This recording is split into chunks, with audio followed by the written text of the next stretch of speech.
What's going on, guys? It's Andrew here, bringing you the second episode of the Fantasy Football Chat podcast brought to you by Groupcast Sports. I'm here with my boy Dalton again. What's up, everybody? And we're going to start this week with a quick recap of Week 9. Just, the breakout players we saw, sleepers, all that really impressed us last week. And I'm going to start, and the obvious one's going to be Michael Thomas. Had a career game that won't soon be forgotten by anybody. He posted 12 catches for 211 yards, a franchise record, along with a monster touchdown and a very, very controversial touchdown celebration. What did you think about Michael Thomas this week, Dalton, considering you got to start him on your team? Well, first and foremost, he did not let me down. Had an amazing game. I honestly don't know what else to say about it. He just shredded. He was the best player this week. He embarrassed Marcus Peters. Best receiver. The entire game. He bullied Marcus Peters. I started Michael Thomas in my daily fantasy lineups, and he is basically the entire reason that I won in all of my lineups this past week. I had a couple other players do well. Kareem Hunt had a great game. 3 touchdowns, I believe 2 receiving, 1 rushing. Great game from him. Alvin Kamara was also in my lineups. He went off for 3 touchdowns as well. So my daily fantasy lineups on DraftKings were astounding this past week, mainly because of those 3 players. My lower tier players didn't do as well, but they were still enough to get me in the money for all my lineups. I walked away doubling how much money I put in this past week, actually more than doubling. So that's great news for me. However, in my season-long fantasy, I did lose largely because of Nathan Peterman. And the person I played against had the Chicago defense and Kareem Hunt, and that right there was enough to single-handedly knock me off and drop my record to 4-5. Not the best season for me. Dalton, on the other hand, is having a pretty good year. I believe 6-3, if I'm not mistaken. Yeah, 6-3. And I'm pretty sure you won your game convincingly with Michael Thomas. Yep, Michael Thomas and Cooper Kupp, I believe. Cooper Kupp had a nice game. Really, if you had anyone from the Saints and Rams game, you probably were pleased with the outcome. Brandon Cooks had a fair share of catches, a touchdown. Robert Woods had, I believe he put up around 15 points as well. Obviously, Gurley had a great game. Jared Goff put up 30. Drew Brees put up around 30. So that was just a good game for fantasy as a whole. But then you look on the other side of it, and you have the Jets versus the Dolphins. And if you had anyone from those 2 teams, you're probably really disappointed with the way that game turned out, with a 13-6 final score. Who was my I forgot. Did I mention Dion Lewis last week? I believe you did. We both touched on Dion Lewis a little bit. Dion Lewis had an outstanding game, probably the best game he's had all year. He, in our PPR league, he had 22.2 points with 62 yards and I believe a receiving touchdown. Yes, Dion had a great game. Cowboys looked terrible on Monday night. Dak Prescott looked terrible. Zeke did not even run well. Titans just handed it to him, really. Another game that you're probably pleased with was the Panthers game. McCaffrey with 32 points. I'm not sure exactly how many Cam put up. Let me check. 21. Not bad for him either. However, if you followed the DJ Moore bandwagon, you were drastically let down. Only 6 points. I personally started him over Marvin Jones, and I regret that decision. Marvin Jones put up 13. He had a decent game. Not as good as some people were expecting, but I look for him to do even better this week. in his matchup against the Bears. Other players, Travis Kelce had a big week, obviously. Ryan Fitzpatrick put up around 24 or 25 points. Pretty good game from him. Devontae Adams, however, did not do as well as many anticipated against the New England defense. He did get that one touchdown, but other than that, he did not show out like everyone expected. Jordan Howard had a pretty good game. Antonio Brown as well. Julio finally finds the end zone in Week 9. Congratulations. Most of the time, if a player just got their first score in Week 9, they're either coming off of an injury or not a very good player. But Julio leads the league in receiving yards, and he's behind Adam Thielen in receiving yards. And he just now gets his first touchdown. I'm sure many fantasy owners were happy about that. But at the end of the day, still only one touchdown in 9 weeks. Not the best when you consider his elite status as a receiver. O.J. Howard had a big week, though, as expected. Ryan Fitzpatrick loves to throw to his tight ends. Nick Chubb had a decent week with 16 points. James Conner went off. Brandon Cooks as well. Keenan Allen, Benjamin Watson, all players that had pretty good weeks. And, it was really overall just a high-scoring fantasy week. I believe almost every team in our league had over 100 points. And that doesn't happen. Except for one person. Except for one person who had 99. So, it was a pretty good scoring week in Week 9. To be fair, they made the mistake of starting Sony Michel. Yes, 99 points with Sony Michel, who did not play.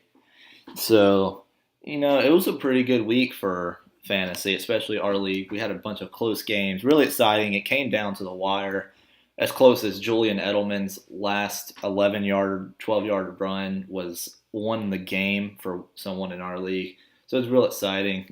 Obviously daily fantasy always exciting when you win money. I was really excited about the outcome of that with Michael Thomas and Kamara both having huge games. But I think on that note, we're going to go ahead and get into Week 10, and we're going to start with the quarterbacks again. Dalton, what do you see at the quarterback position this week? Start of the week for me. Gonna have to go with either I'm kind of on the fence between two people.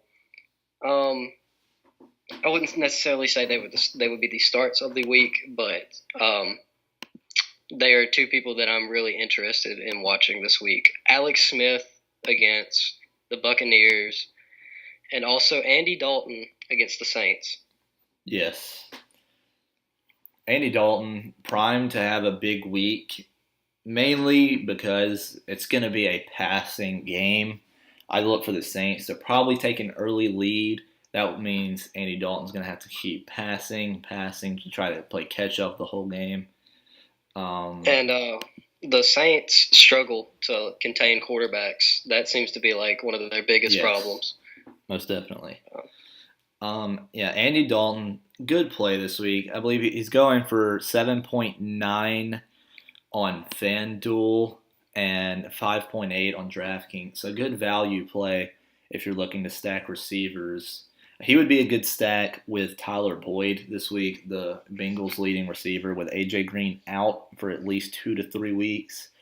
I don't know who in that Bengals offense is going to step up and be the number 2. It could be Erickson. It could be John Ross. Maybe we see more of the Uzoma emergence. But honestly, I'd look for Joe Mixon to take a bulk of those A.J. Green targets out of the backfield. So that'll definitely be a game to watch. Should be a high-scoring game. So that's a good one this week. Yep, and Alex Smith against the Buccaneers. They've allowed the most fantasy points per game to quarterbacks this year. And Alex Smith, he didn't have a very good game last week. But I'm sure he'll bounce back against the Buccaneers. Like you said earlier, you didn't say this in the podcast, but when you were talking to me earlier, you said Alex Smith is not the kind of quarterback who just goes out there and just shreds defenses. No, Alex Smith is a quarterback that gets the job done. He wins games. It's not in outstanding fashion, but he will win. And I think that's why the Redskins were okay with trading for him and letting Cousins go. And yeah, Alex Smith, Tampa Bay defense, obviously not the best. The over/under in that game, you're looking at 51.5. So Vegas expects it to be a high-scoring game. Good for fantasy always. But Alex Smith going for 5.3K on DraftKings and 7.6 on FanDuel. Another cheap quarterback. Then you got Mahomes this week against the Arizona Cardinals. This is a matchup I'm very interested in. Arizona's defense is not the worst. Their secondary is still relatively strong, but Mahomes should have a field day this week playing against them. He has a very high ceiling this week for Mahomes and the Chiefs. Everyone. You also have to look at Phillip Rivers this week. Phillip Rivers against the Raiders. He will have a huge week as well. And I believe Phillip Rivers he's going for 6K on DraftKings and 8.2 on FanDuel. So he's one of the higher priced quarterbacks this week. I believe fourth. And but it might be worth it because this Oakland defense doesn't even look like they're trying half the time. After what Mullins did to them in his debut start, Nick Mullins absolutely destroyed their defense. Phillip Rivers is the only quarterback that has thrown for multiple touchdowns in every game this season, and he will most definitely throw for 2 or 3, if not more, against Oakland this week. So I'm starting Phillip Rivers. Yeah, I'm starting Phillip Rivers in my daily lineups and in my fantasy league because I think he is primed to have a huge game. Another couple quarterbacks you can look at. Matt Ryan at the Browns. Matt Ryan throws the ball. He's going to get you points, 20 to 25 on most occasions. Tom Brady at the Titans. He should do well there. That not much to say about it. It's Tom Brady. You're usually going to start him. Andrew Luck against Jacksonville. This is one I'd be very, very careful about. Jacksonville has not played well lately. It's a division game. But at the end of the day, the Jaguars' defense is going to come back at some point, especially their secondary. As soon as they get their pass rush going, it's just going to all fall together, and that secondary is just going to be as dominant as ever. So I'm staying away from Andrew Luck this week, as well as Jared Goff against the Seahawks. Not a good matchup. Seahawks defense is still doing pretty well this year. And Phillip Rivers did only put up 17 points against them. I don't see Jared Goff going higher than that this week. It's going to be a big Gurley game this week. But my sleeper for this week at the quarterback position is Baker Mayfield against the Atlanta Falcons. He is a very cheap quarterback for daily, 5.4K on DraftKings, and 7.4 on FanDuel. So a cheap quarterback that is primed to have a big week against a struggling Atlanta defense. They did play well against Alex Smith, but Alex Smith was without all of his top weapons. Baker Mayfield is going to throw towards Jarvis Landry, Antonio Callaway, and I think he'll have a pretty big game this week. They looked a lot better offensively using Duke Johnson with their new offensive coordinator coming in with Haley and Hugh Jackson out. So I really like the Browns quarterback this week against the Falcons. Right. I'm not too sure about my sleeper this week. I want to try to name a sleeper, but I'm looking at these matchups. I don't really see any other good matchups this week. Maybe I might, depending on who starts. I don't know why they would start C.J. Beathard this week. No, Nick Mullins was named the starter a couple hours ago, I believe. The 49ers named him the starter. All right. So Nick Mullins, it's the Giants. Yep. He very well could have just as good of a week as he had last week. We'll I'm see gonna if it go with was a Nick fluke or Mullins not. as my sleeper for this week. Yeah, a lot of people are on Josh Rosen this week at Kansas City. I mean, the Kansas City defense has struggled as of late, or the whole season. But I'm not gonna trust Josh Rosen when he's thrown 5 interceptions in the past 3 games compared to 2 touchdowns, which were both garbage time touchdowns, really. So I'm staying away from Rosen. I'm staying away from Sam Darnold after a terrible, terrible performance against the He actually Dolphins. did worse than Nathan Peterman. He threw more interceptions than Nathan Peterman, which is hard to do on a week-to-week basis. Yeah, Nathan Peterman cost me a win personally, but it's okay. All right, I think it's time to move on to running backs. What do you see at running Right. back this week, Dalton? Kareem Hunt is my start of the week. Mm-hmm. Playing against the Arizona defense. Don't really see Arizona stopping him after, Kareem Hunt had a outstanding week this week or Against last the week, Browns. week 9. Yeah, put up, I want to say 33 points. 33 points. In Put up PPR. 33 points. I just don't see Arizona's defense being able to stop Kareem Hunt. Like they might be able to do something against Patrick Mahomes, but I'm not sure about Kareem Hunt. Yeah, the Arizona defense is ranked 31st in the against fantasy running backs. So, an amazing matchup for Kareem Hunt. And on the other side of the field, David Johnson.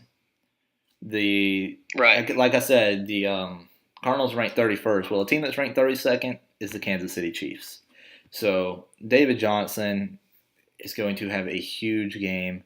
I think I'm hoping he finally breaks out of that, mid 15, 10 to 20 point range that he's been putting up all year. And if he's going to do it, this is the defense to do it against. And of course, the Chiefs defense they struggle to stop the run. They gave up nearly 100 yards to Nick Chubbs, and they couldn't stop Duke Johnson last week, who had hit a career high 9 receptions against them. So, yeah, David Johnson's going for 6.8K on DraftKings. That's hard to pass up. A running back with that much talent. He's going for 6.9 on FanDuel, even better deal. It's hard to pass up someone that talented when they're that cheap on the daily fantasy lineup, and such a good matchup as well. And then this week you also have Todd Gurley at Seattle. Maybe not the matchup you want to see, but you're never going to bench Gurley. But maybe daily fantasy wise, I'm probably not going with Gurley this week, just like I did in this past week. And he put up, I believe, close to his lowest on the season, if not his lowest. It was his lowest. He put up 19.9. The previous lowest was 23, and that was in week 1. So he had his worst week of the year, even though it was 20 points. Still, maybe not what his fantasy owners are expecting out of him after such an outstanding year. But however, in my daily fantasy lineups, I will be going with Melvin Gordon against this Oakland defense. He has been playing extremely well. The injury, many people were worried that it was going to set him back. It did not. He came out with 16 carries for over 100 yards, put up 20 points. Better than I was expecting out of him. And he's also on my season-long team. So I'm looking forward to his great matchup this week. He's going for 9K on DraftKings and 8.9 on FanDuel. I want to talk about Tevin Coleman, but before we talk about Tevin Coleman, let's talk about James Conner this week against the Carolina Panthers. Yes, obviously Carolina, one of the better defenses. They're ranked 5th against fantasy running backs, but James Conner has been an absolute monster. He has put up 30 or 28 points or more in his past 4 games, with him the ceiling being at 38. That is unreal. And he knows Le'Veon Bell is on the verge of coming back. Le'Veon has until November 13th, so 1 week, to report if he wants to be allowed to go into free agency. So I feel as if he's going to report soon. So James Conner knows he needs to keep doing well if he wants to keep that job. Now the only thing is it's a Thursday night game, so you will not be starting him in any daily lineups on Sunday. But even though it's the Carolina defense, I would still start James Conner in all my lineups. Let's Tevin Coleman last week had one of the best games of his career. Easily. He put up 32 points. 32.6 points. Absolutely demolished the Redskins defense. Mm-hmm. Had the most fantasy points on that team out of everyone, including Matt Ryan and Julio. Even after Julio put up a good amount of yards and a touchdown. Tevin Coleman this week, though, plays against the Cleveland Browns. Mm-hmm. The Cleveland Browns. We saw what Kareem Hunt did to them last week. We saw what happened last week. The Cleveland Browns started off very well. They had a decent defense at the beginning of the year, and would you just say that it started to fall apart? It has fallen apart. At least if you're looking at it from fantasy-wise, they have allowed over 40 points to running backs 3 out of the last 4 weeks. And granted, this was Melvin Gordon, James Conner, and Kareem Hunt. It really doesn't matter. The way their defense has been operating, it's just they can't stop the run right now. They're ranked 29th against opposing running backs in fantasy. And Tevin Coleman is a amazing pass-catching back, which is the same thing that Kareem Hunt is. And Kareem Hunt found ways to score twice on screen passes, really. And I believe Tevin Coleman is primed to have the same relative kind of week. And this is while he's splitting reps with Ito Smith. It's nearly a 50-50 split, and he just put up 32 last week. So the odds of his snap count going up are pretty good. And he's still a cheap option if you're looking at him on fantasy. 5.4K on DraftKings and 7.3 on FanDuel. That's a very, very cheap for someone who has a ceiling as high as he does, especially against a struggling Browns team. We made a mistake last week. I wouldn't call it a mistake. It was just an unfortunate event that happened. We thought that Adrian Peterson was going to have a really good week last week. Yes. Turns out he had a pretty 6.3 bad points. Yeah, he was probably the biggest letdown of Week 9. If I would have had him on my fantasy team, which I do in my other league, I did have him. I don't pay too much attention to that one though. I would have definitely started him, which I did. I was a little bit disappointed. The other league that I'm in is not a PPR league, and he had 3.3 points. So by far the biggest letdown on my team. Against a team that you would have thought he could have easily put up at least 10 points on. Without a doubt. I was expecting a big game from him. And I'm going to expect a big game from him this week still. Tampa Bay he has to. There is no reason. Has a very poor defense, as does Atlanta. And it really just looked like the Redskins were lost out there. They never stood a chance. The Falcons scored on their first 2 drives, and Washington just looked out of the game from the start. So I think Adrian Peterson will bounce back this week. I think the whole entire Redskins team will do better this week. And Peterson is primed to have a good week. I believe Tampa Bay is 27th in giving up points to opposing running backs. Peterson, not really primarily a pass-catching back, but they have been throwing the ball to him which is even better for PPR circumstances. I don't know if I'm going to go with him in my daily fantasy lineups again because I did go with him last week and it did not end well for me. He was, I think, the lowest scoring player on my team, but he is going for 5.7K on DraftKings and 6.8 on FanDuel, so still a relatively cheap option. And, the matchup's there, but I'm not all in on it regardless. Now, a matchup that I am looking forward to is Nick Chubb against the Atlanta Falcons.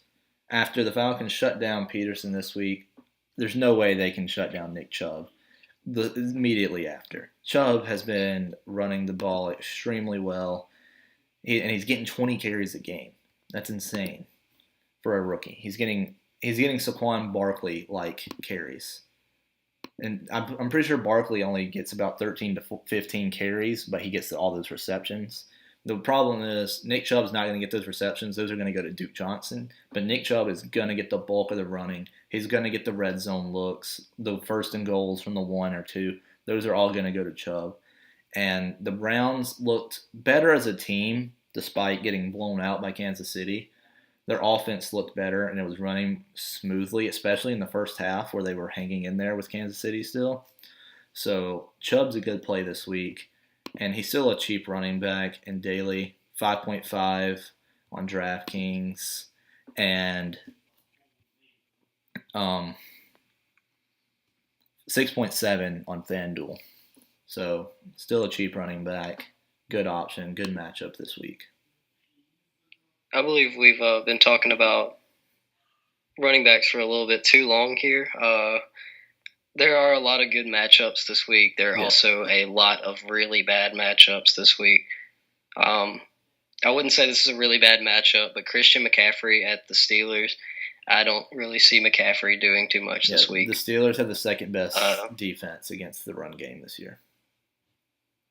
But Christian McCaffrey has also been a pretty decent performer this week, or not this week, but overall, he's put up, especially in PPR leagues, he's put up really good points. If you have him in a non-PPR league, I don't think you should start him this week. I would probably sit him. That would probably be my sit of the week. Yeah, I'm staying away from Dion Lewis this week. A lot of people like the revenge game matchup he's having with New England. If you know the New England Patriots, they keep tabs on all their players once they leave. And I don't know that I've ever seen a player come back to New England and perform well. Belichick is going to have a game plan that specifically takes Dion Lewis out of the game. It's going to make Marcus Mariota throw the ball. And Mariota's bound to make mistakes when he throws the ball. He's not a bad quarterback. He's average, though. So, especially against a Patriots defense that's been playing extremely well, held Aaron Rodgers to 17 points. I like the matchup. I don't like it for Dion Lewis, but I like it for the Patriots defense. I don't like Kerryon Johnson this week, playing against the best run defense in football, the Chicago Bears. Khalil Mack is back. Roquan Smith is an animal. Stay away from Kerryon Johnson this week. Sony Michel coming off injury. He was scratched about an hour before game time, officially, on Sunday night. So he's nearing ready to come back, but he's not quite there. I don't know if I would start him this week. If you're deep in a hole because Phillip Lindsay's out this week, Javorius Allen, Alex Collins, you might have to start him. But if you have that option, I would try to stay away from him. However, I would start Duke Johnson this week, along with Nick Chubb. I would start both of them if you have them. Duke Johnson had a great week last week, a career-high 9 receptions, and he went off for 30 points, I believe. And he's playing the 30th ranked defense against running backs. It's a good matchup for both Browns running backs this week.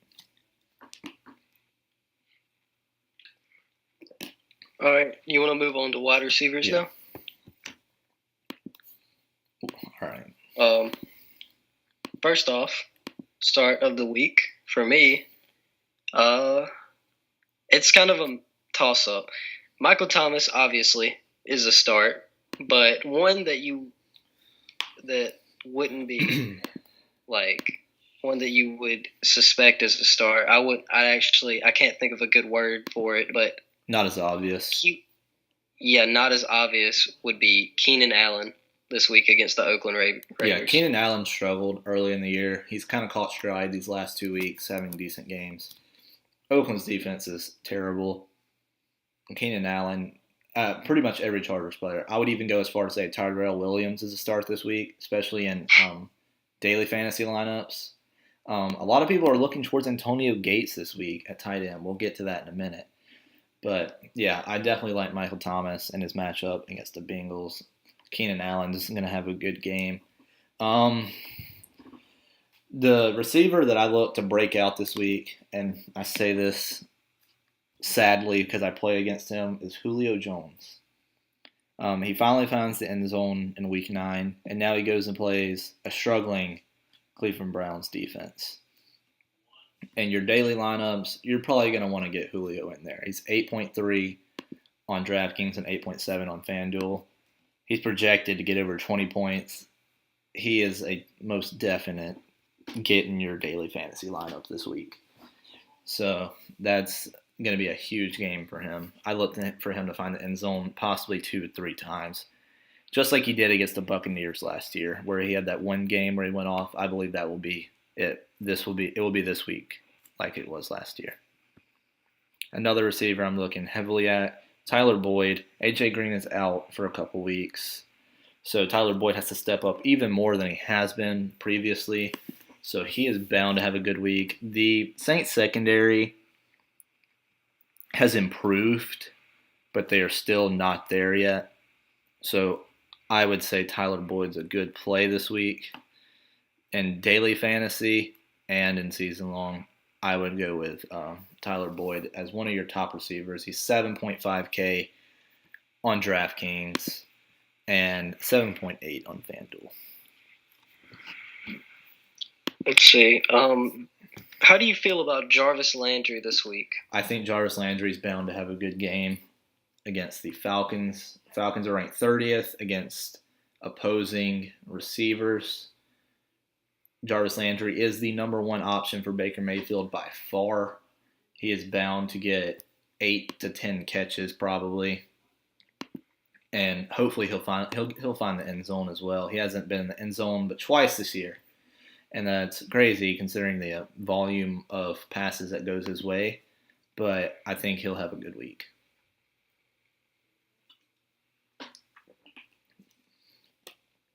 Along with that, haven't seen much from him the last 2 weeks. No, he's been relatively quiet. 11, 12 points in PPR leagues, but against a struggling Atlanta defense, their top 2 safeties are out. I look for him to have a pretty good game. Another player I look to have a good game, Marvin Jones Jr. He is the number 1 to it's whatever. Him and Kenny Galladay are both outstanding receivers. There's really no designated 1 or 2 spot. He only put up 12.6 last week, but that was against the Minnesota defense, which is obviously a lot better in the secondary than the Chicago defense. A lot of people are shying away from this matchup because of Chicago's front 4, but they're not going to be the ones covering him. So I think as long as Stafford has time to throw the ball, which he will at some point in the game, Marvin Jones is going to get a lot of looks in this game, whether it's probably going to be later in the game. Stafford tends to play better in the fourth quarter than the previous 3 as a whole. So I would look for him to have a pretty decent game this week. Now, a lot of people are all in on Golden Tate in his debut as an Eagle. I am not.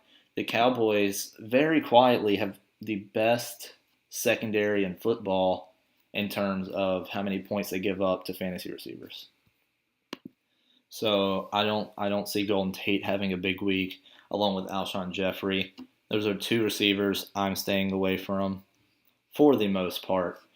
And the Golden Tate, he's had good numbers this year, but a lot of it has come in garbage time with the Lions, who tend to get blown out often despite the talent on their team.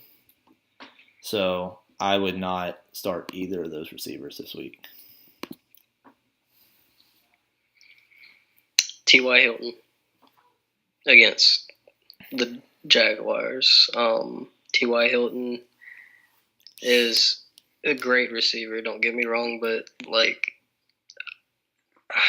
I don't know how to feel about him against this Jaguars defense. The Jaguars have not been doing very well in terms of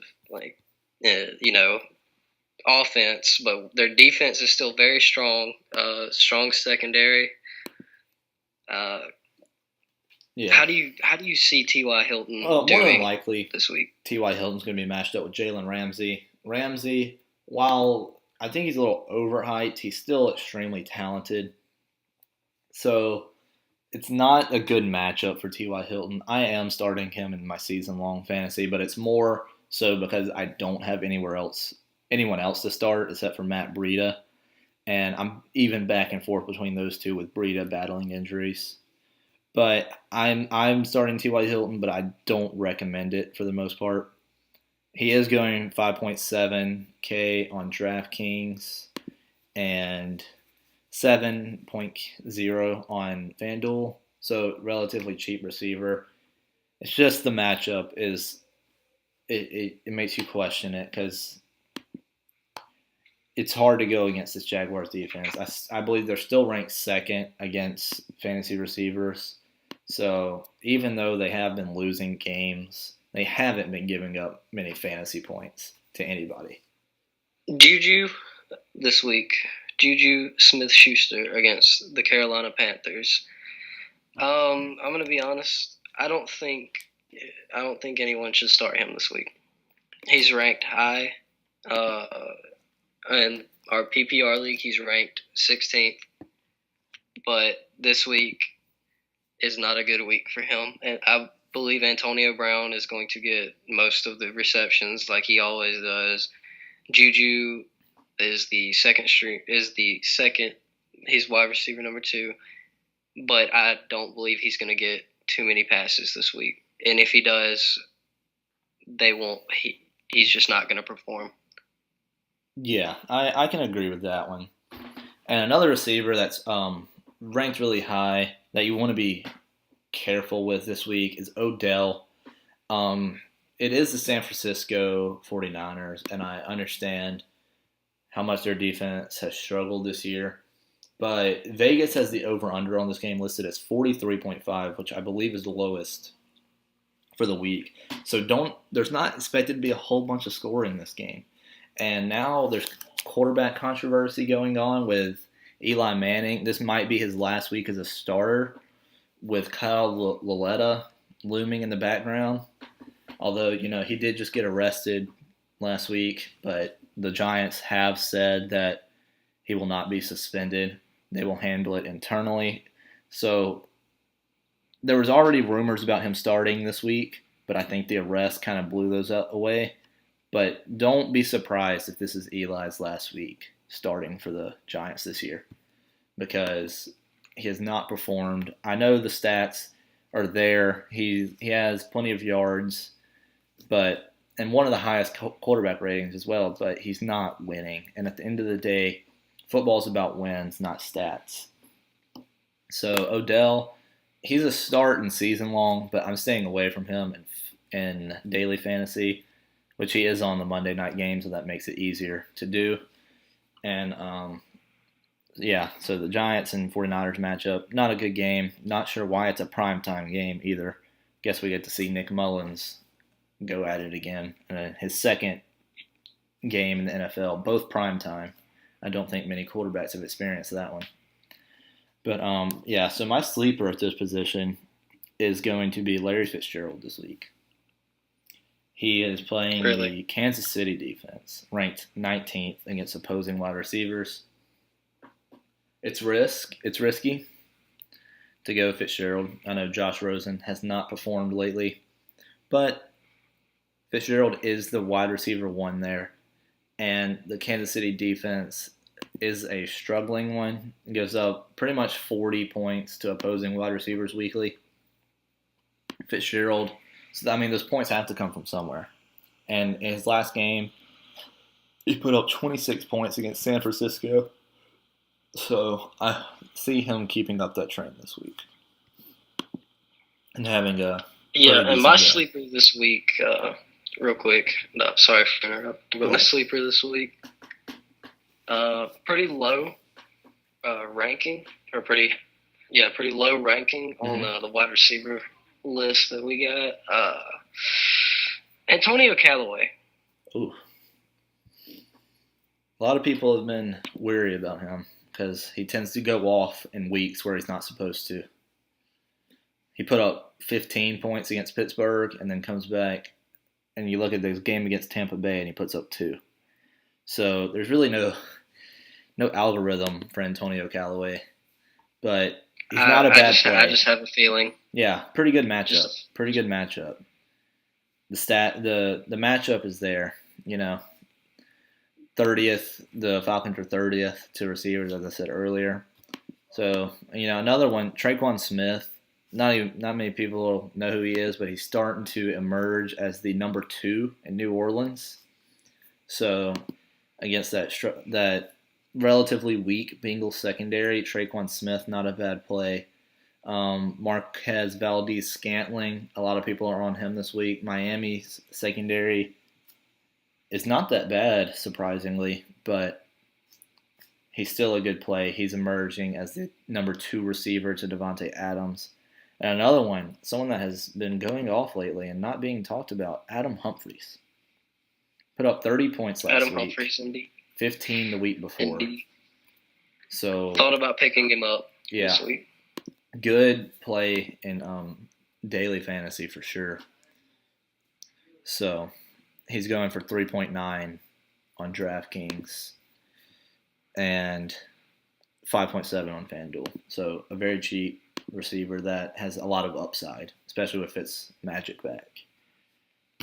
All right, it's time to move on to tight ends this week. The tight end matchup I like the most, obviously Travis Kelce, bound to have a good week against Arizona, but Greg Olsen against Pittsburgh. Greg Olsen is listed on the injury report right now, but assuming he starts, he's put up 15 and 20 respectively in the last 2 weeks, and now he's going against the 29th ranked defense against tight ends. It's a great matchup for Olsen, and that's one of Cam Newton's favorite targets by far. He's thrown to him more than Funches, DJ Moore, all of them. Only McCaffrey, I believe, has more targets since Olsen's returned. So I like that matchup. He's going for 5.1 on DraftKings, very cheap for a veteran tight end like that, and then 6.2 on FanDuel. What do you see at the tight end position this week, Dalton? I like Jordan Reed this week. Really? Yes. Jordan Reed at Tampa Bay. I can see him having a good week, considering Tampa Bay's defense is pretty trash. They're ranked 30th against tight ends. Yeah. So. Not a good matchup. A good matchup for Jordan Reed this week. Wish I didn't trade him away, but I did. So, another good matchup. You got Jimmy Graham at Miami. Miami has not played well against tight ends this year. They're ranked 20th in points given up. And Aaron Rodgers has started to look Jimmy Graham's way a little bit more. He caught a touchdown against the Patriots this past week, only his second on the year, but he has put up double digits in almost every week this year, minus games to the Rams and early season games. But Jimmy Graham's not a bad play this week either. Obviously, O.J. Howard, a pretty good play with Fitzmagic. Back at quarterback, Zach Ertz has a pretty good matchup at at Dallas. And yeah, there's really not much to say about this position. Benjamin Watson this week looks like he has a pretty good matchup against the Bengals. He's emerging as one of Drew Brees' favorite targets as well. That's a good. He's a good play in cash games this week and your daily fantasy lineups. He's going for 3.4 on DraftKings, which is just extremely low, and 5.9 on FanDuel. They've got him a little higher there, but I like the matchup with Benjamin Watson. Probably going to be my daily fantasy tight end this week. So that's definitely something you want to watch for. Trey Burton, he's against Detroit. It's a decent matchup. That's all I can say. I don't look for him to go off, but I'm sure he'll get his average 10 to 12 points. Jack Doyle at Jacksonville, I would stay away from that this week, as well as Eric Ebron. I'm staying away from the Colts tight ends, the Colts wideouts in general. So, there's not really much at the tight end position. Hasn't been a whole lot of great play from them this year. So we're going to go ahead and move on to defenses. And obviously the top defense to stream this week is the Jets. Nathan Peterman's probably playing again. That's all you really have to say about the situation. Even if Derek Anderson comes back, he won't be 100% healthy. So not a good matchup. And Nathan Peterman tends to throw interceptions. I don't know if you've noticed. So another one, the Chiefs at with Arizona. These are the Bills and Arizona are the worst two teams, or I guess technically the best two teams against fantasy defenses. So Jets and Chiefs, definitely teams you want to pick up. They're available in a lot of leagues, honestly, which is crazy considering the Jets are ranked 5th, but they're available in like 63% of leagues. So, I would definitely go hop on that as soon as possible, especially because there's so many defenses and matchups that you wouldn't want to play this week, such as Carolina and the Steelers. You don't want to play those against each other. And then you have the Broncos, the Vikings, Ravens, and Texans, all top 10 defenses on a bye this week. So there's going to be people scrambling for defenses, and you're probably one of them. So make sure you get to the Jets before everyone else does. And then in daily... Also... Go ahead. Okay. I was just going to talk about my defense for the week. What would be like the Chargers defense against the Raiders. Derek Carr has been struggling recently. Mm-hmm. Some people think that he's going to bounce back this week. I don't see it. No. Chargers defense has played good some weeks, but they've had some bad ones as well. They put out 12 against the Seahawks, but they put up -4 against the Rams. Obviously, it's kind of expected. Rams are a lot better, but I like the Chargers this week as well. And then like I was saying, on daily, Kansas City's going for 3.3, Chicago 3.6, Chargers 3.5, Jets 3.4, all relatively in the same range.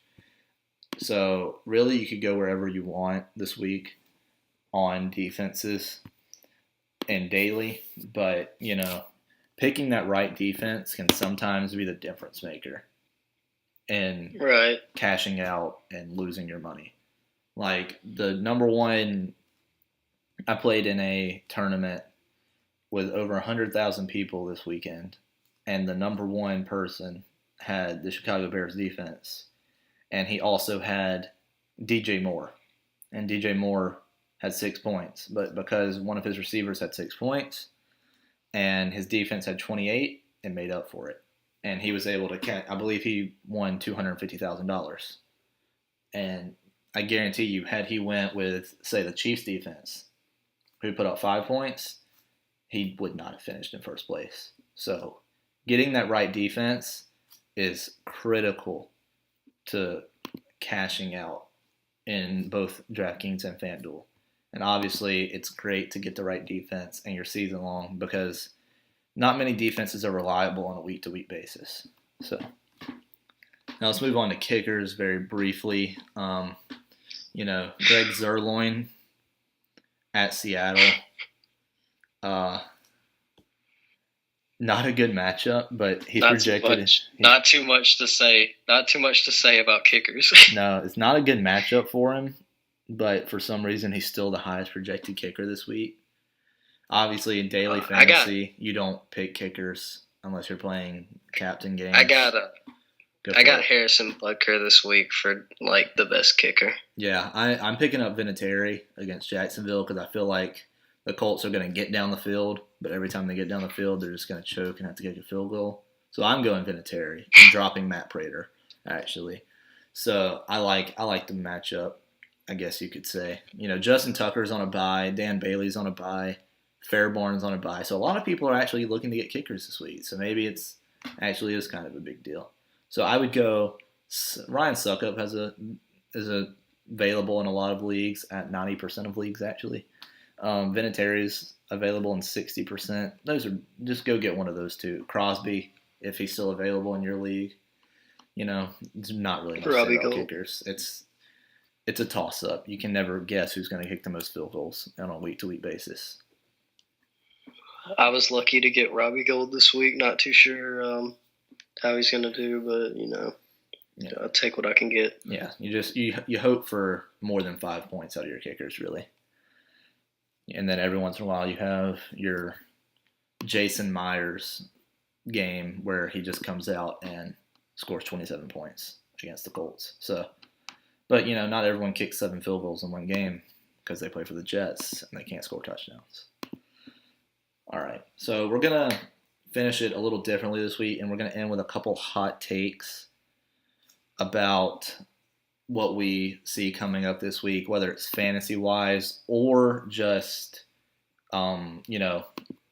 matchups, like who we think is going to upset someone, wins, anything like that. I'll go first. Personally, it's a very critical part of the season. A lot of these games this week are in-conference games, very important. So, but the one that I see mounting an upset this week, I think the Bills beat the Jets. And I know that's not much of an upset necessarily. And no one really probably cares about that game if you don't like one of those teams. But the Jets have been terrible lately. And I know the Bills have been too, but if Derek Anderson plays, I think they can beat the Jets. And another one is I think the Seahawks have a chance to beat the Rams. Now, I'm not saying they're going to, but it's going to be a lot closer of a game than Vegas predicted with the Los Angeles Rams as 10-point favorites. I don't see it being that much of a blowout. And, if you watched a primetime game Monday night, my prediction for that is Nick Mullins throws for more passing yards than Eli Manning in his second ever game. So that's my hot takes for Week 10. What about you, Dalton? I just got 2, maybe. They're not going to be as detailed as yours, obviously, because don't want to toot your horn or anything, but you know a little bit more about this stuff than I do. I say the Colts upset Jacksonville. Well, technically, not an upset. Not an upset? Because I believe, Indy is favored by 3 in this game, actually. But it's going to feel like an upset if the Colts walk away with a win. I mean, when you think about it, the Colts and the Jaguars, if this was a matchup that happened last year and the Colts would win, this would be one of the biggest upsets of the week. For sure. And let's be honest, the only difference in this game is Andrew Luck. Blake 100%. Bortles is still playing. The Jaguars still have all of their still have most of the people who played last year. Mm-hmm. This should not be a difficult game for them. Andrew Luck is the only person that they really have to worry about. Yeah. And I didn't think Andrew Luck would be doing as good as he is this year. Like, I don't see why Jacksonville should lose, but I think they are. Like, there's no reason. I don't see a reason for them to lose. Another thing to keep in mind is that division is still within reach. The Texans are 6-3, and they have a pretty tough schedule coming up. The Colts are sitting at 3-5, as well as the Jaguars. Titans at 4-4. That division is completely up for grabs still. So both of those teams still have something to play for. And I also like the Colts in this game, especially in Indy. I think Andrew Luck wins by a narrow margin in a very, very low-scoring game this week. My last thing that I want to talk about, I think that the Dolphins are going to upset Green Bay this week. Really? I do. I believe Brock Osweiler is going to have I can't say this with a straight face, but I mean it 100%. I think Brock Osweiler is going to have a pretty good game. Yeah. I can't say too much about Green Bay. I haven't been watching them that much this year. It's Aaron Rodgers and everyone else. Aaron Rodgers and everyone else, obviously, still struggling with their running back position. Don't know who they got back there. Aaron Jones is ready to be their starting running back, but they're not ready to give it to him. They're just not letting him get enough carries. They're still splitting him with Jamal. Alternating between him and Jamal Williams. Yeah, it blows my mind. Aaron Jones, I believe he has the highest yards per carry in the league, and yet he's not getting enough carries. It blows my mind. But other than that, the Packers, they're 3-4. Worst they've done in a long time. Dolphins sitting at 5-4 somehow, They're still contenders in their division. They're only 2 games back of the Patriots, who have kind of fell apart when they played the Patriots. Yeah, the Patriots have won 6 in a row though, and the Saints have won 7 in a row. So, since we're at the mid part of the season, we're going to end with one more question. As of right now, who do you believe will be in the Super Bowl? That's a good question that I'm still struggling to answer. I'll go ahead and go with mine first, if that gives you some time.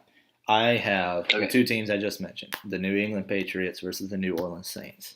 And you can't sit here and tell me that that's not a matchup that the football fans deserve. I would love to see that. It's just, you have the 2, in my personal opinion, the 2 best quarterbacks still playing the game. Drew Brees and Tom Brady going head-to-head on the biggest stage in football. It's a storybook ending to both of their careers, whether they retire after the season or not. Just to have that game. I mean, you remember how monumental the Peyton Manning versus Drew Brees Super Bowl was.